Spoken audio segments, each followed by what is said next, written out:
What's up, guys? My name's Adam McDormand, and this is Medium Quality.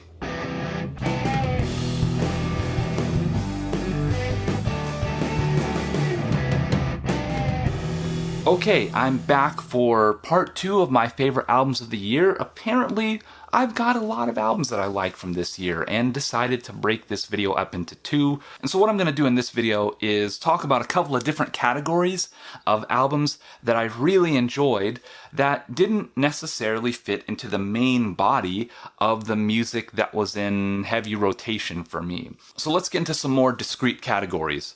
I'm a big prog head. Obviously, much of the stuff that I talk about on this channel is progressive rock, and there were some really good progressive rock albums that dropped this year. The first one that I want to mention is Day and Age by Frost. I've been a long-time Frost fan. Other progressive rock bands, they may be guitar-driven with synth mostly providing texture and then moving up for solos on occasion. This is kind of an inversion of that, where the synth seems to be leading things and guitar is more textured until the point that it comes up and grabs a hold of you and does something interesting. I also really like how moody the lyrics and vocals are. That type of thing tends to resonate with me, maybe because I am a moody person, I don't know. But I always like that kind of thing, and this does that really well. Another great progressive rock album of this year is Colors 2 by Between the Buried and Me. I've done lots of videos about Between the Buried and Me, and probably will continue to make videos about Between the Buried and Me on this channel because I like them. They may be one of the very few screaming bands that I still listen to, and that's because there's more to them than just shouting a lot. I end up liking pretty much every single new album that they put out, but I think Colors 2 might be the best and most complete representation of their musical style that they've put out so far. Very much worth listening to if you like heavy progressive metal with a lot of screaming vocals over the top of it. And the last thing I want to talk about in the progressive rock category of 2021 is The Absolute Universe by Transatlantic. Now, I'm a huge Transatlantic fan. I've talked about them on the channel before as well. They are a super group consisting of members from Spock's Beard, Dream Theater, Marillion, and the Flower Kings. And this one is by far their most ambitious project to date. They released The Absolute Universe in 2 very, very different versions. One version of The Absolute Universe is called the Forevermore version. That's 18 songs across an hour and a half of music. And the other version is called the Breath of Life, which is their abridged version. That one is 14 songs and clocks in just a little north of an hour. And to be clear, the extended version of this album is not just the short version plus some extra songs.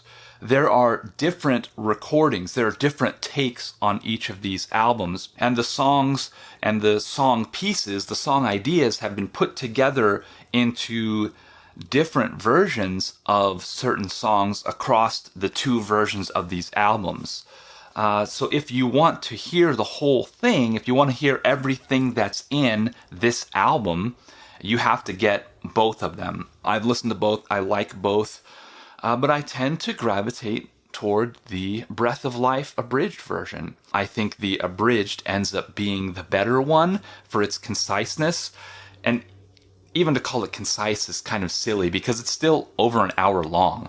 Everything that Transatlantic does is fun if you like a throwback progressive rock sound. Them taking all their modern day technology and trying to recreate a vibe of 1970s era progressive rock. The next category that I want to talk about is soundtracks. Now, I don't tend to be a soundtrack guy. Every now and then, though, something happens. Something rises to the surface. But oddly enough, this year there were 3 soundtracks that did just that. And I think it will be obvious as to why that is. Now, the first one that I want to talk about is Yasuke by Flying Lotus. I think I'm saying that right. Now, this is a soundtrack for a Netflix anime series. I haven't seen the series. I don't know anything about it, but I know that I really enjoy Flying Lotus. And so when I saw that he was putting out new music, I decided to give it a listen, and it was really good. Now, this album is very different than the normal hip-hop thing that Flying Lotus does on his studio albums. He's creating soundscapes that are meant to complement the action of this narrative. But I think the music that he's created is good enough that it works on its own. I mean, obviously, I liked it. I spent a lot of time listening to it. And of course, I had to pick up the album on vinyl because, of course, I did. I believe that the anime is about a samurai. And so this music fits that vibe. Now, there's obviously a very long-standing tradition of Japanese-influenced hip-hop that's very beat-heavy, jazz-influenced. And this is leaning into that kind of Eastern vibe. It's a very vibey album, and I like it quite a bit. Now, another soundtrack that I almost missed, I literally just found out about it today, is Bright Samurai Soul by Lite. Now, Lite is one of my favorite Japanese math rock bands.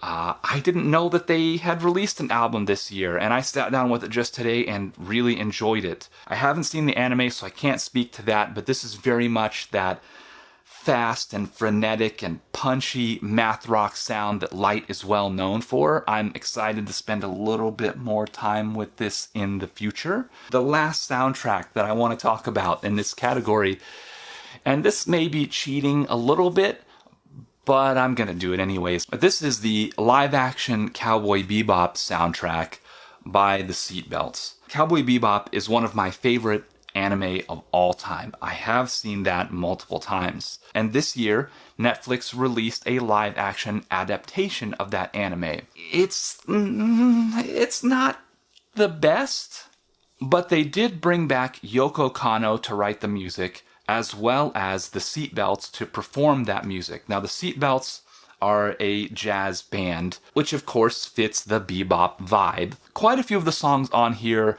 are new performances of old compositions.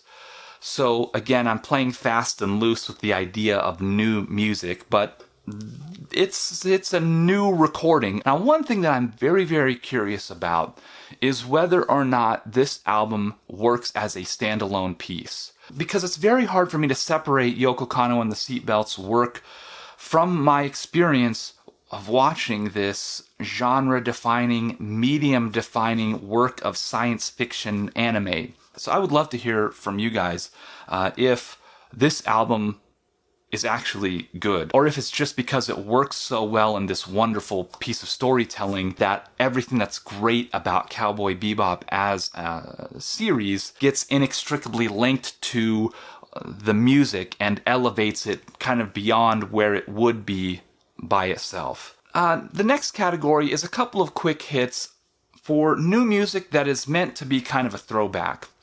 The first of which is Sob Rock by John Mayer. John Mayer has always been a bit of a guilty pleasure for me, really going all the way back to his acoustic pop rock days up until the present. I always listen to his stuff when it comes out, and some of it I really enjoy, and some of it maybe doesn't quite hit for me.